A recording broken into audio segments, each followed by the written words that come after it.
Hello Tutti, aujourd'hui un auteur qui ne bénéficie pas d'un ramdam médiatique trop important. Je veux parler de Thierry Marignac.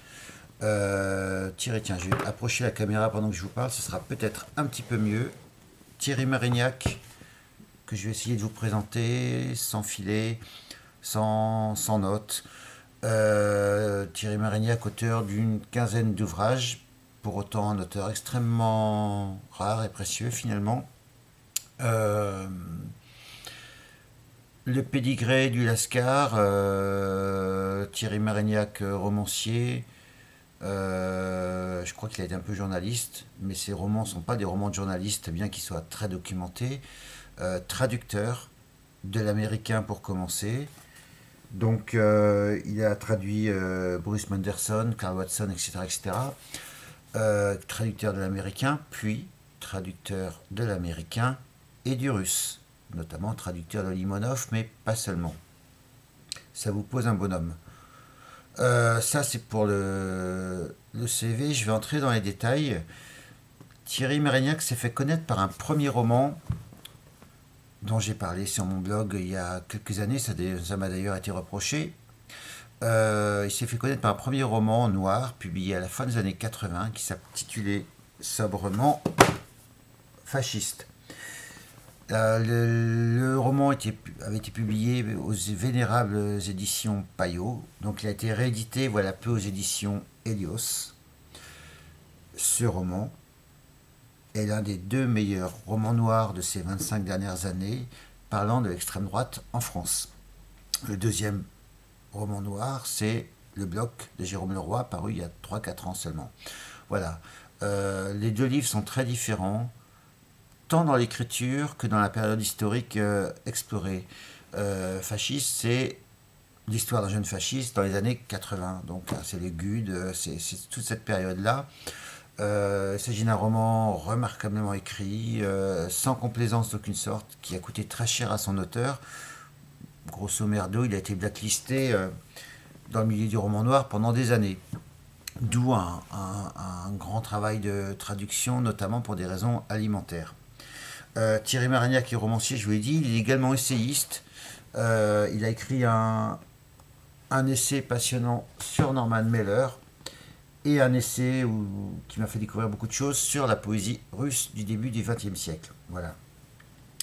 Alors, comme je vous l'ai dit, le prétexte de cette vidéo, c'est le dernier ouvrage de Thierry Marignac, un ouvrage un petit peu à part dans sa bibliographie. Je ne crois pas que ça soit l'ouvrage idéal pour découvrir Thierry Marignac. Commencez plutôt par les romans. Notamment, il y a des romans publiés à Série Noire. Voilà, Thierry Marignac, vous le trouvez à Série Noire, aux éditions Rivage. Il a été chez plusieurs éditeurs. Il s'est fâché avec plusieurs éditeurs pour de bonnes ou de moins bonnes raisons. Je n'entre pas dans les détails. Je l'ai un petit peu connu. Voilà, il a pris ses distances, peu importe. C'est quelqu'un que j'ai toujours plaisir à lire. Lire un livre de Thierry Marignac, ce n'est pas perdre son temps. C'est vraiment découvrir des territoires, des zones qu'on n'a plus l'habitude d'explorer. Son dernier livre est un récit de voyage. Voilà, traverser transatlantique à bord d'un cargo, et comme le titre l'indique, à bord d'un cargo sans alcool. Ce livre est prétexte pour Marignac à parler de lui, à parler de son parcours littéraire, intellectuel, sensible. J'ai cru sottement en l'attaquant que ce livre-là échapperait aux polémiques. C'est plus fort que lui. Thierry Marignac ne peut pas s'empêcher de peindre un petit milieu que j'ai connu, notamment le milieu du roman noir de ces 20 dernières années. Je vais vous lire un extrait pour que vous entendiez la musique de Marignac. Voilà, j'espère que je ne suis pas trop la massacrer.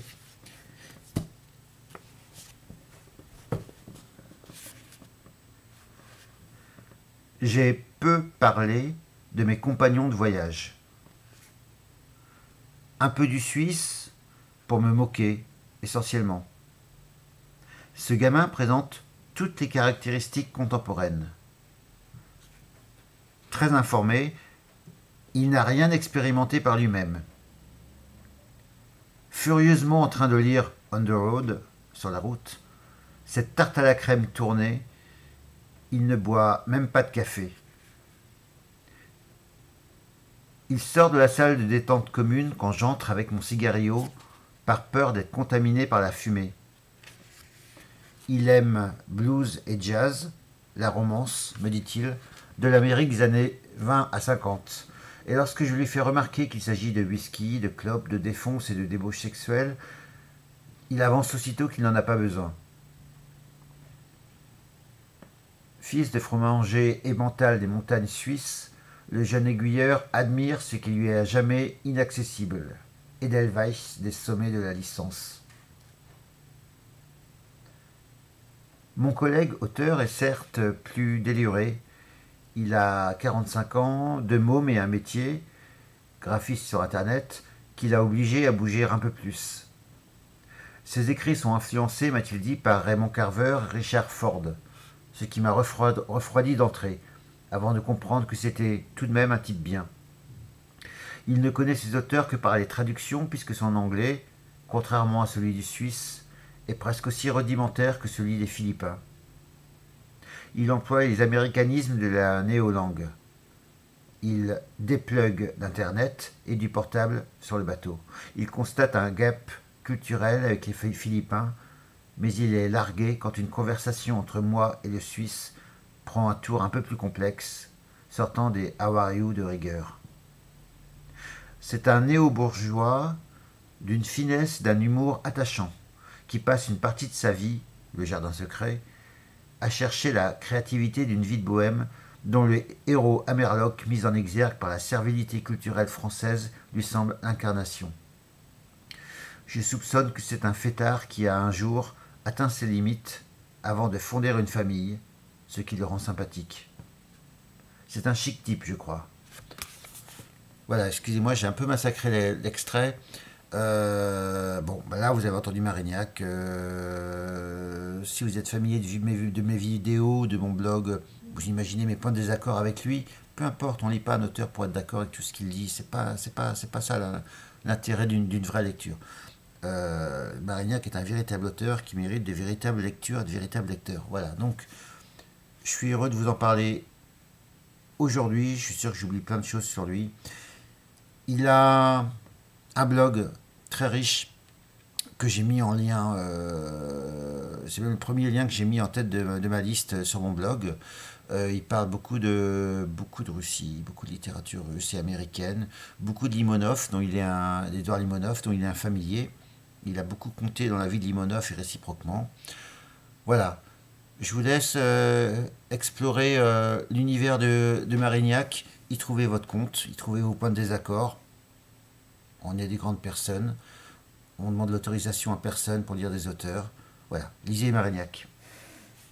À bientôt.